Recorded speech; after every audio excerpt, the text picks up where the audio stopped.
नमस्कार दोस्तों, स्वागत है आपका daily one topic by AK YouTube channel पर। Political science most one liner series में ये 10वां वीडियो नोट है। इससे पहले वाले वीडियोस के लिंक आपको डिस्क्रिप्शन में दे दिए जाएंगे, आप उन्हें ज़रूर देखें। चलिए वीडियो शुरू करते हैं, और आप चैनल पर नए हैं तो सब्सक्राइब करके बेल आइकन प्रेस जरूर कर लें। देखिए दोस्तों, 180 तक हम कर चुके। 181 से है अपना आज का सवाल कि वास्तविक गुट निरपेक्षता के सूत्रधार कौन थे। वास्तविक गुट निरपेक्षता के सूत्रधार थे दोस्तों अटल बिहारी वाजपेयी।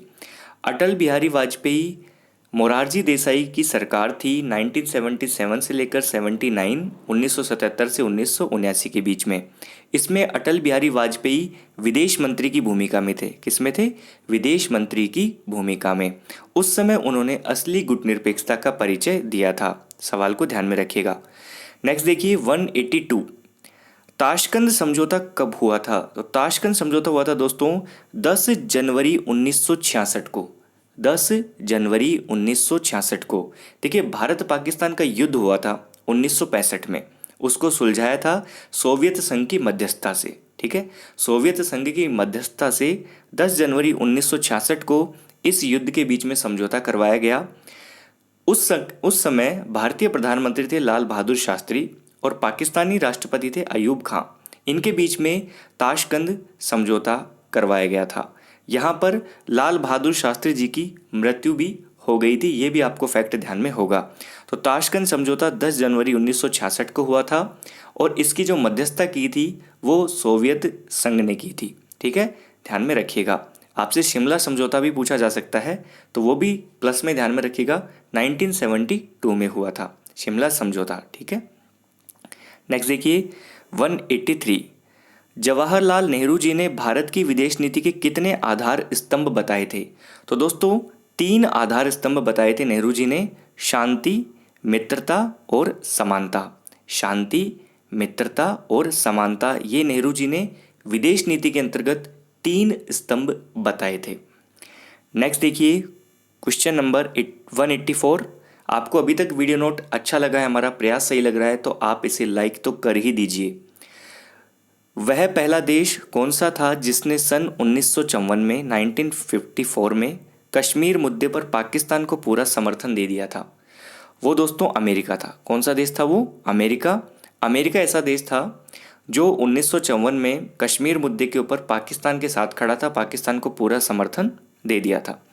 185, विदेश नीति के सम्मुख कुछ आंतरिक चुनौतियां हैं, जो कौन कौन सी हैं, ये आपके प्रश्न में पूछी जा सकती हैं। तो देखिए, जो माओवादी है, अलगाववादी है, भ्रष्टाचार है, ये जितने भी तमाम के मुद्दे हैं, तमाम तरीके के मुद्दे हैं जो हमारे देश में ज्वलंत समस्या बनीकर रहती हैं, ये विदेश नीति के सम्मुख हमारी कुछ आंतरिक चुनौतियां हैं। ठीक है, नेक्स्ट देखिए 186, चर्चित डोकलाम विवाद आपने काफ़ी सुना होगा। किन देशों के मध्य है? तो भारत और चीन के बीच में है, ये भी क्लियर हुआ। अब आपको ये बता दें कि डोकलाम जो है भारत चीन और भूटान की सीमा पर स्थित महत्वपूर्ण सामरिक स्थल है, जहाँ पर चीनी सेना क्या करती रहती है? बार बार हस्तक्षेप करती रहती है, छेड़खानी करती रहती है, और भारत इसका विरोध करता रहता है। और भारत इसका विरोध करता है तो इसका मतलब भारत के साथ में विश्व के बहुत सारे देश खड़े हैं, क्योंकि भारत यहाँ पे सही है। चीनी हमेशा गलत हरकत वहाँ पे करते हैं उस सीमा के ऊपर। डोकलाम विवाद हमेशा ज्वलंत रहता है, बहुत सारी सेना वहाँ पर तैनात रहती है। तो भारत और चीन के बीच में है डोकलाम विवाद, काफ़ी चर्चित है, ध्यान में रखिएगा, प्रश्न बन सकता है। नेक्स्ट देखिए 187, परंपरागत राजनीतिक सिद्धांत की कुछ विशेषताएं हैं, जैसे आदर्श राज्य की खोज और नैतिक मान्यताओं पर बल। ये परंपरागत राजनीतिक सिद्धांत की कुछ विशेषताओं के अंतर्गत आती है कि आदर्श राज्य की खोज पर बल और नैतिक मान्यताओं पर बल वहाँ दिया जाता है परंपरागत राजनीतिक सिद्धांत के अंतर्गत। नेक्स्ट देखिए दोस्तों 188, शिकागो स्कूल से क्या तात्पर्य है? शिकागो स्कूल से क्या तात्पर्य है? संयुक्त राज्य अमेरिका में ये स्थित है, ये चीज़ यहाँ पे क्लियर है। व्यवहारवाद का जन्म हुआ था यहाँ पर, और इस स्कूल का जो उद्भव हुआ वो 1920 से लेकर 1930 के बीच में हुआ। और ये स्कूल क्यों प्रसिद्ध है? क्योंकि ये व्यवहारवाद का प्रमुख केंद्र था, व्यवहारवादी क्रांति का प्रमुख केंद्र था। ध्यान में रखिएगा, शिकागो स्कूल। नेक्स्ट देखिए 189, राजनीतिक विज्ञान का केंद्रीय तत्व किसे कहा जाता है? तो राज्य को कहा जाता है। राजनीति विज्ञान में जितने भी तत्व हैं वहाँ पर केंद्रीय तत्व यदि हम देखें तो राज्य है।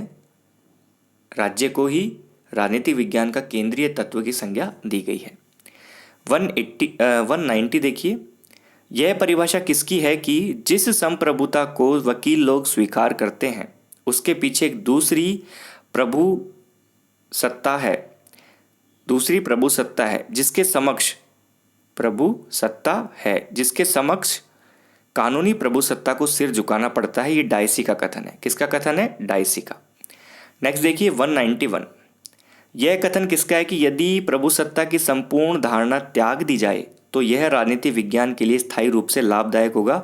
लास्की महोदय कहते हैं कि प्रभु सत्ता की संपूर्ण धारणा को यदि त्याग दिया जाए, छोड़ दिया जाए, तो ये राजनीति विज्ञान के लिए स्थायी रूप से लाभ देने वाली बात होगी। लास्की, ठीक है। तो दोस्तों देख लिए हमने कितने अभी तक क्वेश्चन किए हैं। आपको पसंद आए हैं, लाइक कर दीजिए। आपका लाइक हमारे लिए मोटिवेशन का काम करता है। आपका एक अच्छा कमेंट हमें और ऊर्जा प्रदान करता है, तो ये काम तो आप हमारे लिए कर ही सकते हैं।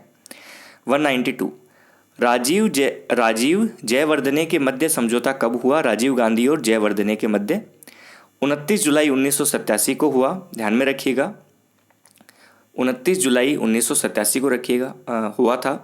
तो आपको इसके बारे में बता दें, उत्तरी श्रीलंका का एक क्षेत्र है जाफना। उस जाफना प्रायद्वीप में अल्पसंख्यक तमिलों के मुखिया प्रभाकरण लिट्टे नामक सैनिक संगठन बनाकर श्रीलंका को चुनौती दे दी थी। उसी चुनौती से निपटने के लिए भारत के 1987 के समय के प्रधानमंत्री राजीव गांधी और श्रीलंका के राष्ट्रपति जयवर्धने के बीच में समझौता हुआ था। ठीक है साहब। नेक्स्ट देखिए 193, ए फ्रेमवर्क फॉर पॉलिटिकल एनालिसिस, ये किताब किसकी है? ये डेविड ईस्टन की है। नेक्स्ट देखिए 194, राजनीति के अंतर्गत किसी भी देश की राष्ट्रीय हित की पूर्ति के लिए अंतिम उपाय क्या माना जाता है? विदेश नीति की राजनीति के अंतर्गत युद्ध को ही अंतिम उपाय माना जाता है। ठीक है, विदेश नीति राजनीति के अंतर्गत किसी भी राष्ट्र का हित पूर्ति यदि करना है तो अंतिम उपाय युद्ध होगा। 195, अंतर्राष्ट्रीय संगठन आसियान का आदर्श वाक्य क्या है? आसियान का आदर्श वाक्य, एक दृष्टि, एक पहचान, एक समुदाय। एक दृष्टि, एक पहचान, एक समुदाय आसियान का आदर्श वाक्य है। 196, भारतीय नागरिकता कैसे प्राप्त की जा सकती है? कुछ यहाँ पे पॉइंट्स दे रखे हैं, जैसे जन्म के आधार पर, देशीयकरण के आधार पर, किसी भूभाग के विलय के आधार पर भारतीय नागरिकता प्राप्त की जा सकती है।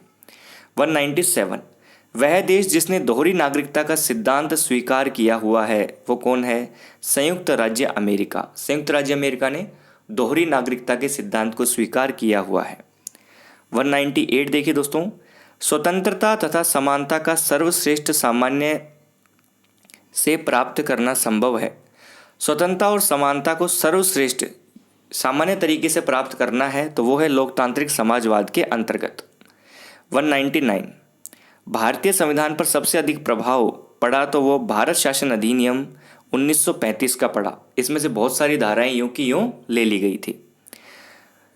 200, देश जहां संविधान में संशोधन के लिए जनता द्वारा मतदान प्रयोग किया जाता है, जनमत संग्रह करवाया जाता है, वो है स्विट्जरलैंड। ध्यान में रखिएगा, स्विट्जरलैंड में संविधान संशोधन के लिए जनता के मत का प्रयोग किया जाता है, जनता को मतदान करने का अवसर दिया जाता है, ये है स्विट्जरलैंड।